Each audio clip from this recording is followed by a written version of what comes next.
Vous êtes plusieurs à ne pas avoir accès à des soins de réadaptation et vous m'avez demandé comment on fait pour récupérer la mobilité après une blessure au poignet, après une fracture au poignet, une tendinite, lorsque le problème est réglé mais qu'on reste avec une raideur articulaire. Je vous donne des exercices très simples à faire et on commence dans quelques secondes.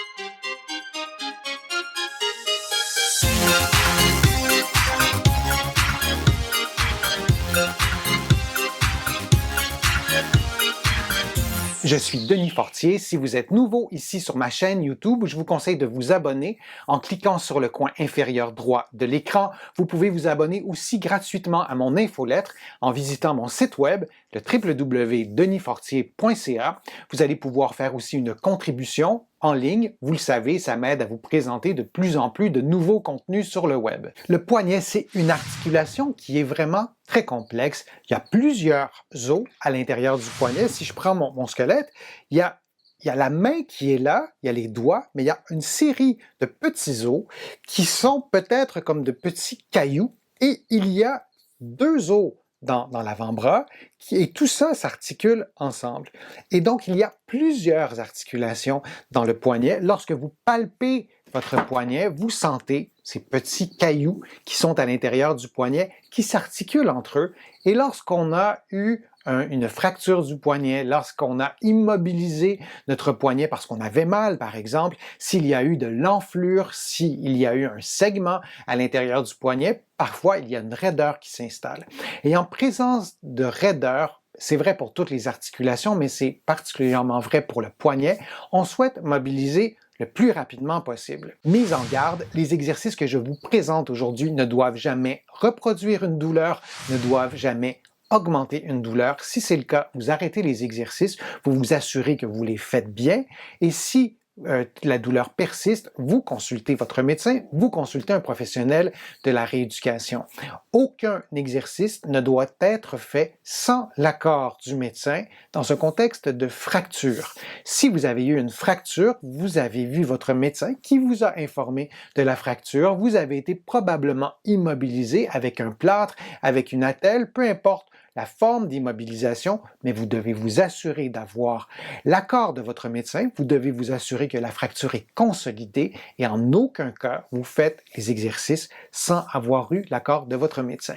Je ne vous encouragerai jamais assez à consulter si vous avez une raideur au poignet, si vous avez eu un plâtre et on vous a dit « Ah, ça va guérir tout seul, la mobilité va revenir toute seule, ne t'en fais pas », erreur. Allez voir un professionnel de la réadaptation. Si vous êtes au Québec, allez voir un physiothérapeute. Si vous êtes en France, allez voir un kinésithérapeute pour avoir une évaluation. Parfois, il faut payer pour avoir ces consultations. Parfois, c'est peut-être difficilement accessible aussi pour plein de raisons. Sachez que même une visite peut être fort utile pour vous aider à mieux récupérer la mobilité de votre poignet et d'agir, d'intervenir le plus rapidement possible lorsque le plâtre est retiré, lorsque la douleur est partie ou lorsque vous pouvez enfin reprendre ou faire un programme d'exercice, d'agir le plus rapidement possible, c'est intéressant, et de consulter un professionnel de la réadaptation pour avoir des conseils individualisés à votre condition. C'est fondamental et moi je vous encourage vraiment à les consulter au moins une fois. Dans certains cas, quelques visites aussi vont faire une immense différence et vous allez pouvoir récupérer la mobilité au complet et le risque d'avoir des séquelles permanentes sera diminué considérablement. La mobilité du poignet, elle est complexe. Je vous le disais, il y a plusieurs petits os qui doivent bouger normalement après avoir été immobilisé en raison d'une fracture, en raison d'une douleur, et vos doigts, la mobilité des doigts, la force de vos doigts aussi, doit être récupérée. Mais la première chose à faire, c'est de récupérer des mouvements de base. Commençons par un mouvement de base, le mouvement de flexion. Vous allez placer votre main comme ça, et moi je vous invite à le faire devant un miroir pour que vous voyez vraiment le mouvement, et vous allez faire une flexion. Et vous allez continuer dans l'autre sens jusqu'à l'extension. Et ça va vous permettre de voir le mouvement, l'amplitude du mouvement que vous avez. Et pendant que vous faites ce mouvement, vous ne bougez pas votre avant-bras. Si la mobilité elle est réduite, il y a de fortes chances que tout bouge sauf la main. Et ça vous permettra de voir l'amplitude de mouvement. Pour travailler la flexion, moi je vous encourage à placer plutôt votre avant-bras à l'horizontale et avec l'autre main que vous allez placer sur le côté qui est plus raide, vous allez vous aider à faire une flexion de cette façon-là. Mais vous ne poussez pas brusquement, vous y allez vraiment en douceur. Vous gardez vraiment en tête la mise en garde que je vous ai faite au début de la vidéo, mais vous bougez de cette façon.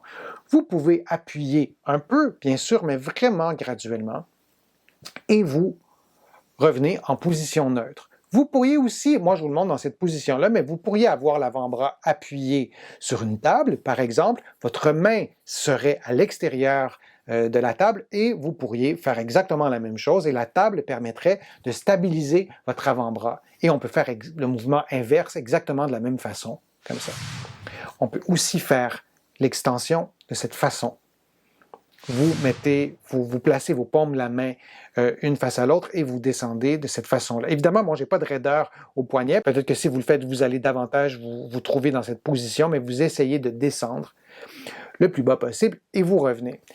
Vous allez faire environ 10 mouvements et vous allez faire 3 séries de 10, mais ces paramètres, vous allez les adapter, et c'est vrai pour tous les exercices, vous allez les adapter à votre condition.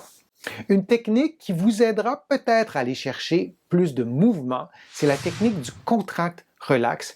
Vous faites une flexion du poignet et en présence de raideur, il y a des patients qui me disent « j'ai beau forcer, mais j'ai l'impression que je pourrais faire ça pendant des semaines et il n'y a aucune différence, je n'aurai pas de gain de mobilité. » La technique du contract relax peut vous aider. Vous vous placez de cette façon. Vous pourriez être en appui sur la table, comme je vous le disais tout à l'heure. Vous placez votre main. Dans mon cas, je place ma main gauche sur ma main droite. Et avec la main qui est raide, avec le poignet, du côté de la raideur au poignet, je vais tenter de lever ma main comme ça. Alors, je place ma main gauche sur ma main droite et je pousse dans ma main gauche avec ma main droite comme si je souhaitais faire ce mouvement, mais cette main-ci bloque le mouvement. Et c'est un effort sous-maximal. Pendant 3 secondes seulement, vous relâchez et vous tentez d'aller un peu plus loin. Le fait de contracter vos muscles pendant 3 secondes, une contraction sous-maximale de faible intensité, et ensuite de relâcher, dans bien des cas, vous allez avoir un gain de mobilité et vous allez un peu plus loin, vous suivez ce que votre mobilité vous permet et vous pouvez répéter le contract relax 3 fois consécutivement et vous prenez une pause.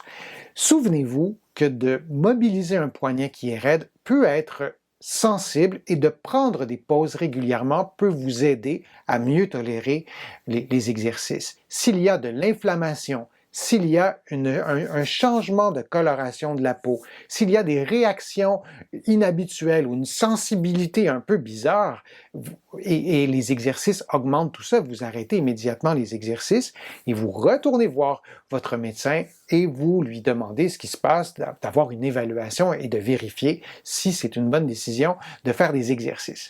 Un autre mouvement que vous devez absolument récupérer, c'est le mouvement de prosupination. Et je vais vous le montrer avec un rouleau à pâte parce que c'est souvent comme ça qu'on va le travailler. Vous vous placez dans cette position, vous pourriez avoir l'avant-bras sur une table, ça serait beaucoup plus stable, et vous tournez votre poignet et votre avant-bras dans une direction, puis dans l'autre. Dans un contexte de raideur du poignet, il arrive assez souvent que ce mouvement soit limité, c'est-à-dire que vous ne pourrez pas aller plus loin et vous ne pourrez pas aller plus loin dans l'autre sens, peut-être non plus. Et on souhaite augmenter la mobilité.